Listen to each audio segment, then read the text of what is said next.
Hi, I hope you had a great day so far. I'm happy that you are still around, and I'm very excited to talk to you today about creating NFT art pieces.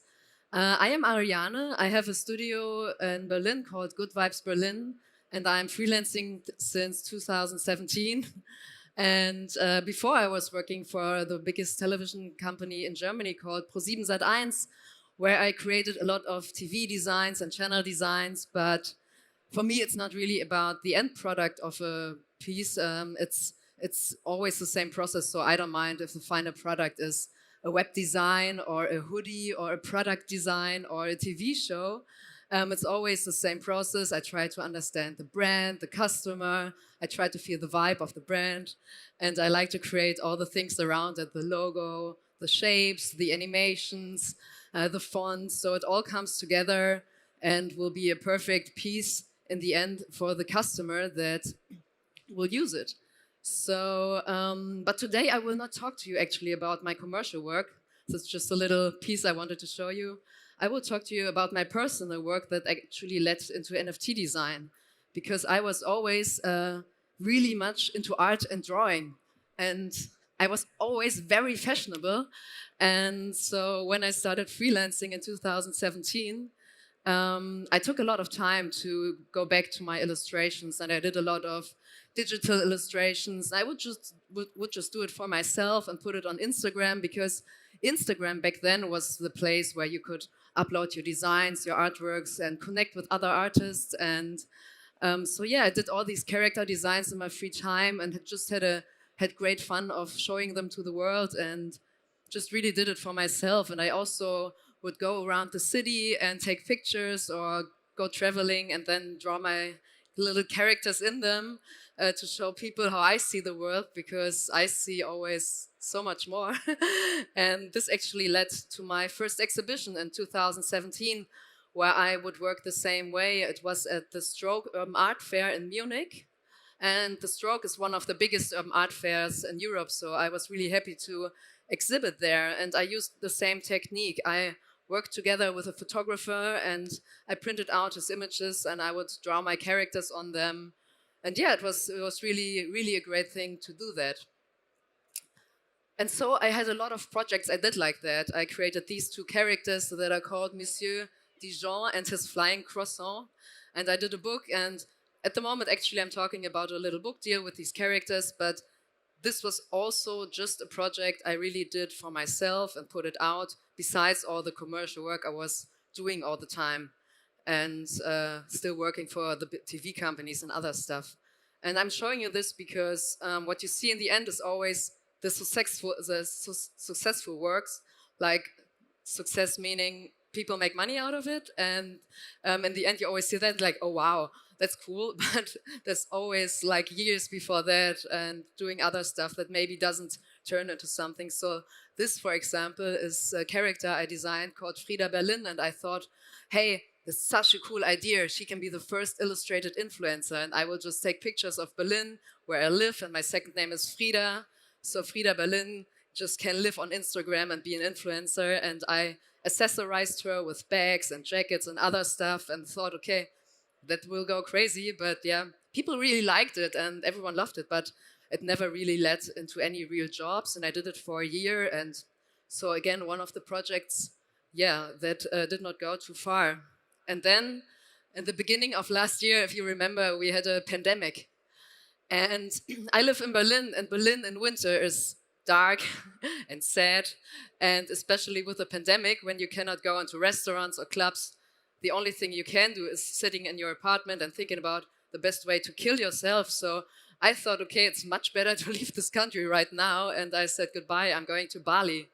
And I wanted to go to Bali for 4 weeks, but then I ended up living there for 6 months actually. And what happened on March 20th, 2021 is I was sitting right there. And instead of looking into the beautiful jungle, I was looking at my laptop, and I was watching a video about what are NFTs and OpenSea, and I thought, okay, this is super interesting actually, because I am doing all this stuff on my own anyway all the time, and I just put it out on Instagram for people to enjoy. And why not put it on the platform like OpenSea and make people actually, able to own it? So I remember that I created these 6 characters called the Martmon. And I call them Martmon because they are things you can get in the supermarket. They are food related and they look like little monsters or Pokemon. And I was also just putting them out and creating little comics around them. For example, this one about the little cheese that feels fat and it has to lose some pounds. So of course, the only solution is plastic surgery, and it feels much better afterwards. And things like that, I just like to share with the world.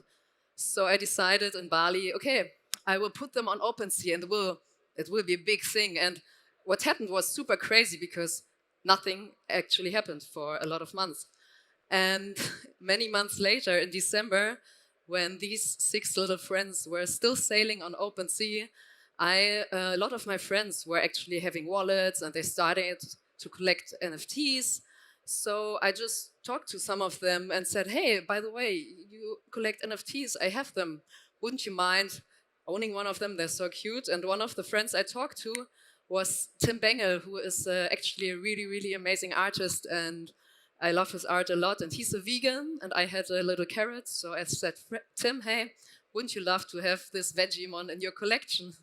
And he said yes, and he did not even promote it at all on his Instagram or channels, but I posted an Instagram story that I'm super happy that Tim got one of my little friends here, and yeah, that he's one of my favorite artists, and that's super cool. So within 2 days, all of the other little friends were gone suddenly because people got interested in them and they wanted more. So I created this collection. It's called the Martmon family. You can have a look at it on OpenSea.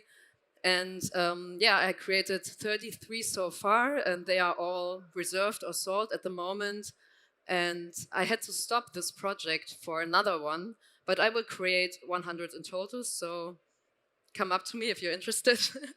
And because, the other project that was coming along actually also started in Bali, where I was hanging out with this amazing crowd. And we had the best time sitting at this space and watching the sunsets and enjoying our lives. And the guy in the middle is called Carlo, and he's actually well known in Germany under the name Crow because he's a very amazing musician. But he's not only a musician, he also does art, and he's a great artist, and he does these amazing oil paintings that are really beautiful, and he's in a lot of galleries now worldwide. And one of the paintings he created is called Michelle, and this is a piece that he took to Timeless, and they fractionized it into 1,000 pieces, and within minutes they sold all of them, and people really, really wanted to own some of his work. So they thought, okay, this is super cool. How can we take this to the next level? And so in summer they decided, okay, we want to do a collection with 1,000 pieces and work together with different artists. And again, here I'm very happy that Tim also is one of the artists that collaborated besides me. And what they did is they asked us to create really unique pieces. So it's not like, for example, the Bored Apes, where you create all the assets and then you put it into the computer and then they generate it and you get out 100,000. So every artist really had to put a lot of work and create a unique piece. And in summer, I talked to Benno, that is the brother of Carlo, because they were in Berlin for a concert. And he said, hey, Ariane, I remember you did this Martmon collection. You're also into NFTs. Wouldn't you like to join this project? And I said, yes, of course. He said, perfect. You have to do 100 pieces in 2 weeks. And I said, yes, of course. But actually, I had no idea how I would do that because I was fully booked. And but the thing is, you should always say yes when a project like this comes along. So I figured it out somehow, basically without no sleep and not seeing my friends and family anymore for a while. But I got 4 weeks in the end, so that was really cool. And as I said, every piece is unique. So I will talk to you a little bit of the creation process because that's maybe something you have not seen before. So every of us artists got this 3D model of Michelle, and we were not allowed to do something super crazy, like no heads or a cigarette in her mouth. But we were allowed to bring in our own style and to texturize it and create our own pieces. So I wanted to do something a little bit different because as I showed you before, I always worked a lot with 2D designs and outlines and illustration. And with 3D, I have the feeling that you cannot always see the artist behind it because things look really similar. So I said, okay, I want to put in as much 2D and illustrated elements in it as I can. It's example in the down and the right, I also put in some 2D leaves, but it's a lot of work. It's actually more work than doing it in 3D. So I could not do it in every piece, but what I did in every piece is creating an outline around the characters. So I wanted for people to look at this collection of 1,000 pieces. Okay, this is one that Ariane did because it has the outline around it. So for example, this is one I did for the Neon collection, and this is the final one with the outline. And also Michelle, that is an actual person, it's an inspiration. She's from Bali and I met her and we met in the jungle. So I wanted to do this jungle collection and she loves the Jungle Book and I created this backplate with the names of the Jungle Book characters. So it's a little Easter egg because you actually cannot see it at all in the end because the sculpture is in front. And this is the final touch with the outlines and the final finish. And Michelle also loves bananas, so I really wanted to do a banana collection. And this is where I went really crazy because I wanted to do a Morabito collection because Morabito is the place called where we would always hang out and we had these amazing sunsets and the palms and the reflection in the water. So these are all elements I really wanted to bring in and it went into a really trippy collection. But I love it and it all really has a personal story. So I created 10 collections with 10 pieces each, so 100 in total, and I could tell you a story about everyone, actually, but these are just some of the ones that I wanted to show you, and if you're interested in it, you can check out more. It's a collection that's on OpenSea. It's called the Carlito Collection by Crow and Timeless, and if you put a check mark down at my name, you can see some of my designs that are on trading right now. We sold all of the tokens within 2 days before we release the final images that would everyone get. So at the moment, it's just trading. And yeah, if you want to join, you're welcome to. And anyways, if you have some interest in NFT designs or looking for a designer or just want to talk to me, you can add me on Instagram. I'm very active on Instagram, of course, also on LinkedIn, or you can check out my website. And yeah, I would love if you just come up to me and talk to me. So yeah, I was really happy to be here and talk to you. Thank you.